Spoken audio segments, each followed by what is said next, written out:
İkinci söz. Bismillahirrahmanirrahim. اَلَّذ۪ينَ يُؤْمِنُونَ بِالْغَيْبِ. İmanda ne kadar büyük bir saadet ve nimet ve ne kadar büyük bir lezzet ve rahat bulunduğunu anlamak istersen, şu temsili hikayeciye bak, dinle.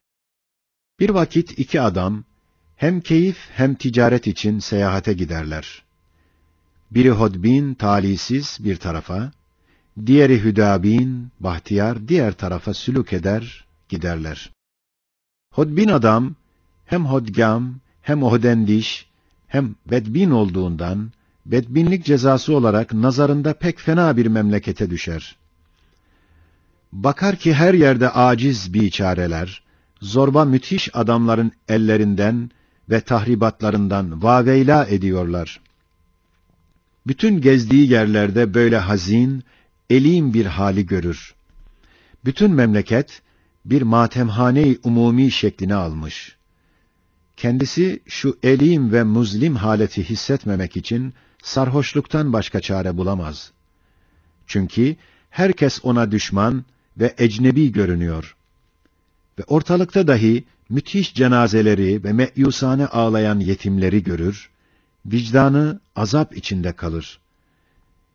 Diğeri hüdabin, hüdabperest ve hakendiş, güzel ahlaklı idi ki, nazarında pek güzel bir memlekete düştü.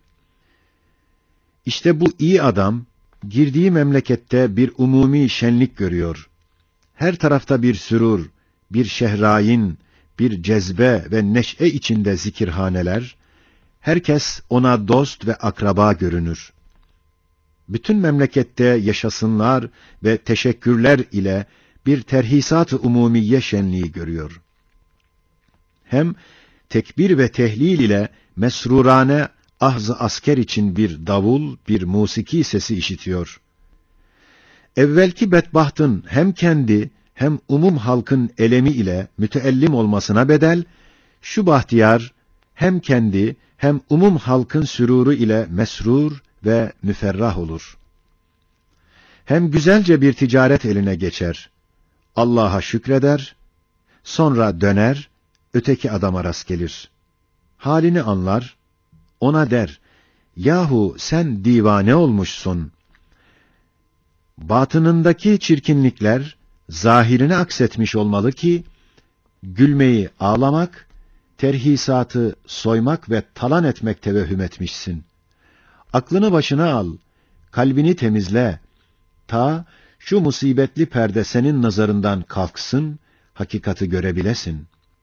Zira nihayet derecede adil, merhametkar, raiyetperver, muktedir, intizamperver, müşfik bir melikin memleketi, hem bu derece göz önünde asar-ı terakkiyat ve kemalat gösteren bir memleket, senin vehminin gösterdiği surette olamaz.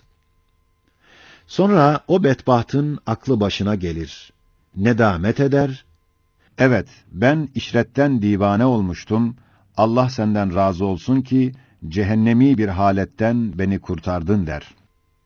Ey nefsim! Bil ki evvelki adam kâfirdir veya fasık-ı gafildir. Şu dünya onun nazarında bir matemhane-i umumiyedir. Bütün zihayat, firak ve zeval sillesiyle ağlayan yetimlerdir. Hayvan ve insan ise ecel pençesiyle parçalanan kimsesiz başıbozuklardır.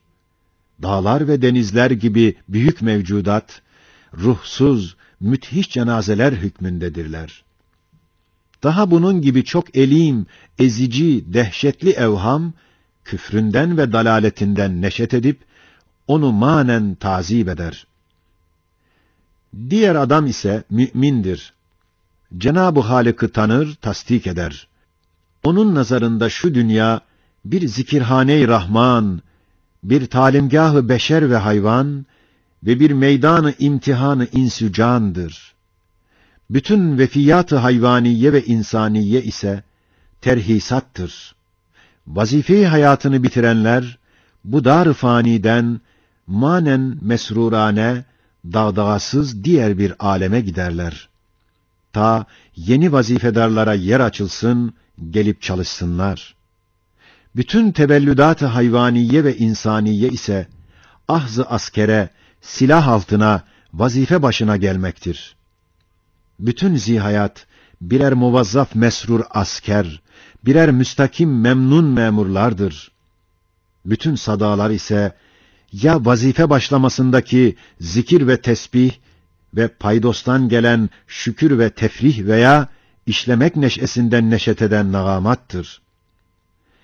Bütün mevcudat, o müminin nazarında Seyyid-i Kerim'inin ve Malik-i Rahim'inin birer munis hizmetkarı, birer dost memuru, birer şirin kitabıdır. Daha bunun gibi pek çok latif, ulvi ve leziz, tatlı hakikatlar, imanından tecelli eder, tezahür eder. Demek iman, bir manevi tuğba-i cennet çekirdeğini taşıyor. Küfür ise, manevi bir zakkum-u cehennem tohumunu saklıyor. Demek selamet ve emniyet, yalnız İslamiyette ve imandadır. Öyleyse biz daima, Elhamdülillahi ala dinil İslam ve kemalil iman demeliyiz.